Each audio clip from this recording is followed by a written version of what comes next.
One of the most popular banh mi, right? Let's go check it out. Yeah. Oh yeah, that's good. All right. Fitness, foodies, and the fabulous absurd. From burpees to Camus, you're never gonna know what you're gonna get from your burpee yoga uncle. How's it, aloha? It's your HoChiMinh City, Saigon. We have to check out this place called Bánh Mì Huynh Hoa. I probably said it wrong. Anyway, they serve the best, apparently, banh mi on the planet. Well, at least in Saigon anyway, so we have to check it out. It is crazy. We came on an opportune time when there's no line there.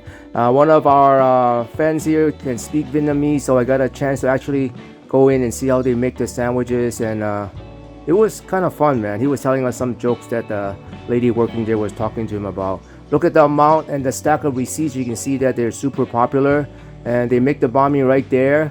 One of the claim to fame is they have mountains and mountains of meat, and they look like they make their own buns too, as you can tell right there, or their own baguettes. So you gotta count the amount of meat they use. Okay, ready? 1,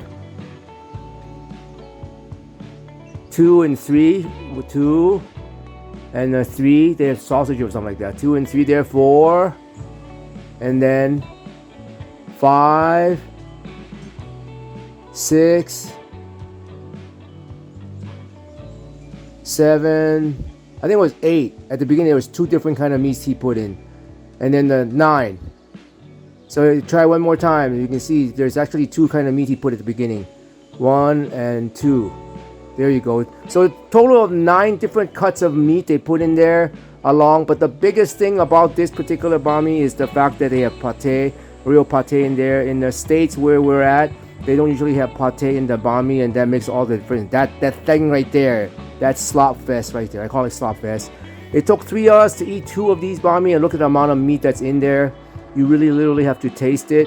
The great thing about this particular restaurant too is, like all great restaurants I talk about in Cha Chang Tang or Dai Pai Dong, is they only make one thing. They only make this one sandwich, and that's all they do. You can add and subtract to the amount of meat in there, but basically it's one sandwich. So if you ever go into a restaurant that makes only one thing and they've been around for a while and they have customers, you know the darn thing is legitly good and freaking otherworldly, because otherwise they'd be out of business. As Bruce Lee once says, beware of the man who practices a kick 1,000 times versus a man that practice 1,000 kick one time, which is all those chop suey restaurants out there that serves 15,000 things and none of them are good. Where I literally love, that's especially in Asia. There's many restaurants out there that serves only one thing. I went to another restaurant that serves only one type of noodles. I'll have a review up shortly on that one too. Same thing with the bun cha in Hanoi. They only serve that one item. They might have other stuff in there, but really that's the only one thing, and that's the kind of restaurants I love to go into. And this banh mi is like really super good. Chunks and chunks of meat, and the vegetables you see there is actually not on the sandwich when they wrap it and give it to you. They give it to you in a separate bag, so it preserves the crunchiness, and also you can put as much or as little as you want. And that's the great thing about it, that they put in a separate bag, and it's really quite fantastic sandwich. Could I have eaten the whole thing? Probably, but then I wouldn't be able to eat the rest of the day, so we split the sandwiches between the 3 of us. It was really a great sandwich. I mean, for $3, or actually it was 74,000 dong or 70,000 dong. The exchange rate is 25,000 dongs for $1 US.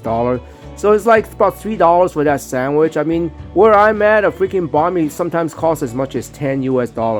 And it's nowhere as much meat as this and nowhere as big as this. So it was a complete deal. Would I travel back to Saigon, Ho Chi Minh City to eat this? I would travel back to Saigon, Ho Chi Minh City, and if I'm close by, I would definitely eat this. But if you're the first time ever coming, you definitely should try this banh mi. And again, you can try almost banh mi anywhere. We had a banh mi in a different place too, a nondescript place by the old train stations, and it was just as good. I mean, you can't go wrong with banh mis in any place in Vietnam, because if they've been around for a while, you know they're legit. That's pretty much how I roll when I travel. I look for restaurants that's busy and that looks old and beat up, and I don't mean old and beat up, but like they have a history, and typically that means the food is good. Otherwise, they can't stay in business. And I like to go to like Michelin star ones and stuff like that. But in reality, unless you eat that particular food a lot, you probably cannot tell the difference between good and great, or great and fantastic, or fantastic or otherworldly, or Michelin star. They all taste pretty good to you, you know. And again, if you go to a place that doesn't taste good, they probably shouldn't be in business. So I don't think that ever happens, especially if they've been around for a while. Anyway, the rest of it is mukbang. Thank you so much. If you're down this far, please hit that like and subscribe. Let's up.